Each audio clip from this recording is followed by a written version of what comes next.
Hello. I'd like to talk about being protective. So I have a younger sister, and I was very protective of her until she was into her adult years in terms of relationship with boys. And I think that is looked at sometimes in our society as a sweet thing and a good thing. And after she got a nice boyfriend, I let go of that.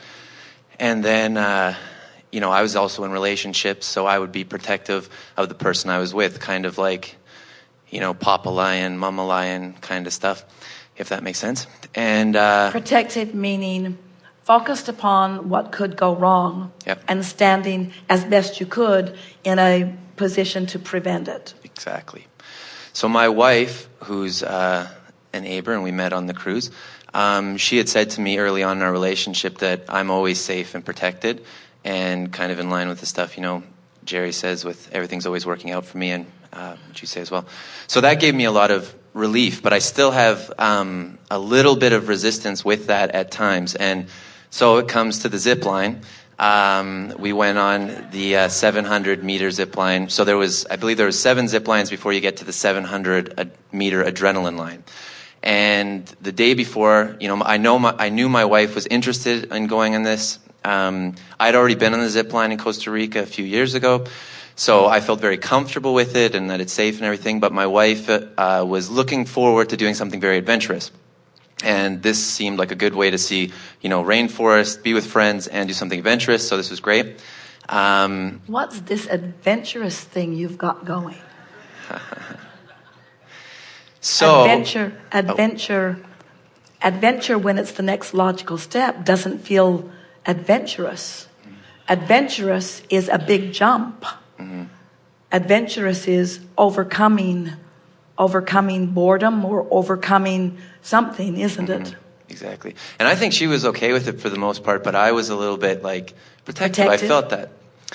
So we get there, and I'd asked her, "Are you sure you want to do this? Sure you want to do this?" And completely, her eyes lit up. I went and I bought the tickets, and when she came back to the room, she saw them, and she almost jumped to the roof. We're going. This is so great. So that was good.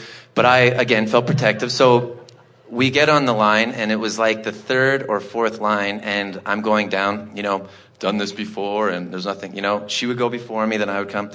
Oh, sure, let her clear the trees. Yeah, now you're making me feel bad. I'm supposed to be protective again. So, it was so I could watch the shoes. All right, so she goes down, I get in. It was just a short line, so there was one gentleman jumping back and forth between 2 lines, catching us, then going to the next line. So when I get there, he's not quite there to catch me yet, so I come flying in, and I turn, and then the wire goes right along my nose and gives me a little cut. Nothing, didn't hurt or anything, it's a souvenir, right? It's actually quite adventurous. So then we had a quick, good laugh in between as we were getting ready for the next one, and I just realized what I knew from sports, which is if you're looking at your teammate while you're playing, you get smoked, and, it doesn't help, and then they score on you and everything else. So I said, okay, I'm going to calm myself down. I'm just going to focus on my experience. She's always safe and protected, like she said. We had a great time. We got to the last one, which was the 700-meter adrenaline line, and my wife became a little bit nervous after she saw how far it was and saw that no people were making it all the way to the next deck, and they had to rope them in, right? So I kind of tried to soothe her, feeling that protective feeling again, then reminded myself. Then this gentleman showed up who did something called a cannonball, and he was one of the instructors, and he did it before anyone went, and it looked pretty cool. He was kind of looking upside down like a cannonball when you jump into a pool. So we were one of the last groupings going, and so my wife started asking, I want to do that then, because she wanted to get to the other end of the deck. So now it was I thought she was scared of fears, but now she wants to go and do the most advanced, cannonball to get down the zip line. So I say, honey, are you sure? And so I let go, see her do it, and boom, she puts her knees up, and she's doing the cannonball going down. Now, I just let go, and I said, wow, if my wife is doing this, why do I keep worrying so much? So I put my knees in the cannonball and ended up going down, and when you're in the cannonball, you can't see down as much without looking, but I really wanted to make it to the other end of the platform, and then all of a sudden this voice came in my head that said, wait for it, wait for it. And then all of a sudden I heard all these people clapping and cheering, and then I looked up and we're right at the platform. And it was the instructors cheering like, holy cow, you did it, or whatever, right? Next person behind me is a good buddy of mine, and he does the same thing, and he comes, and it's like, that 4-minute mile story. It seems like now everybody can do it. My wife does it, then I do it. So I guess I want relief on this protectiveness, though, because, again, it's romantic to be protective, and I have no problem with that, and I feel like a line inside, but I notice when I let go of the protectiveness, I can shine my light very bright, and then, that feels good. Well, again, we're talking about relationship. We're talking about relationship, one emotion to another. So we're just going to ask you a series of questions. Would you rather feel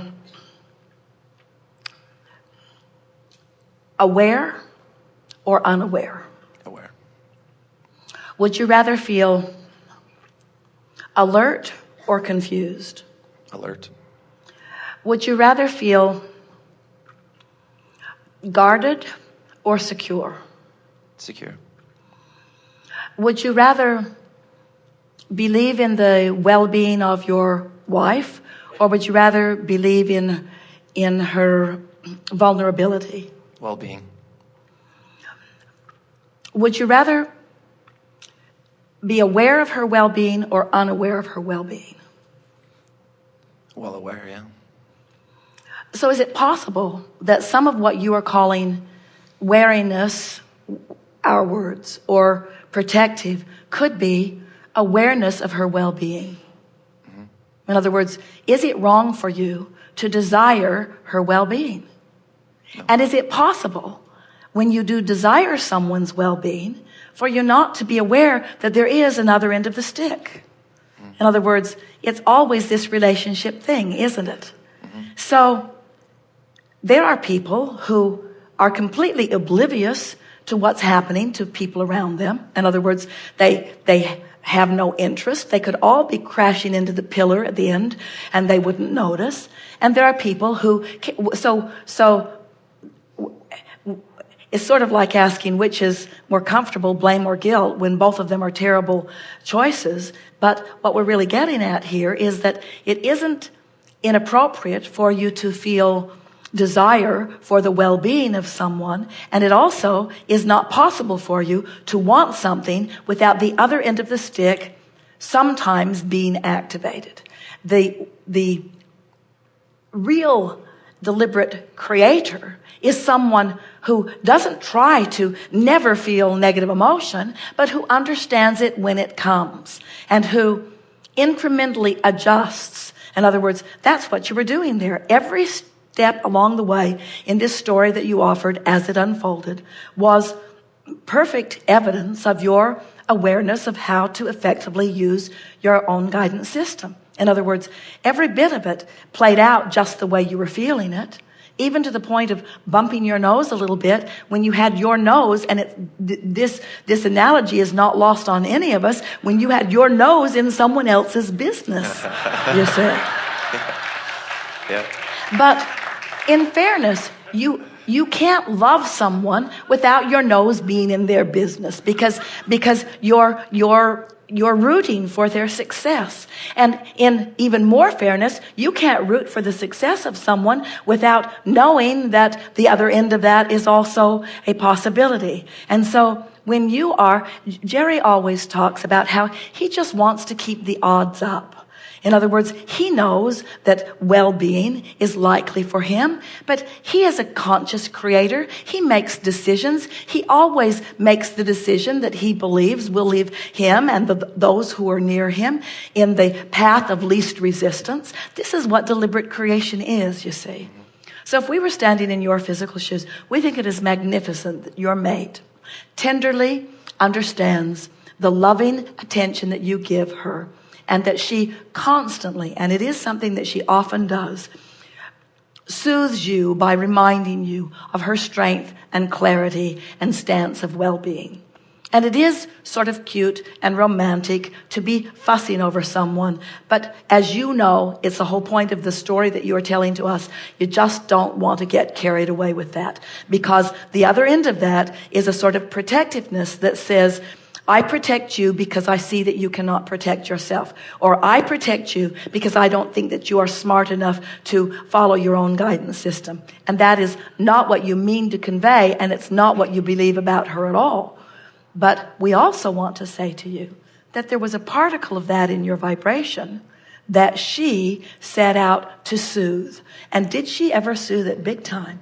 In other words, she soothed it big time. She stepped into adventure, embraced it fully, succeeded completely in her utter alignment, you see, and helped you work out the last bugs in this relationship thing. Yes. And nothing is more exhilarating for us to see than two people independently aligned with their own inner beings, co-creatively interacting for the purpose of helping each other come into greater clarity about alignment. We think it is a perfect unfolding. Mm-hmm. Yes. Teaching with example. Yeah. Because words don't teach, do they? Yeah. Words don't teach. Yeah. We know. Yeah. We offer lots of words. Yeah.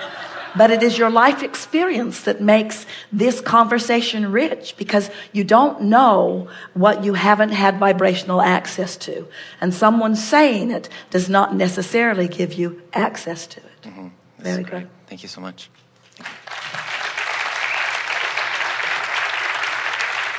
What could possibly be left undone?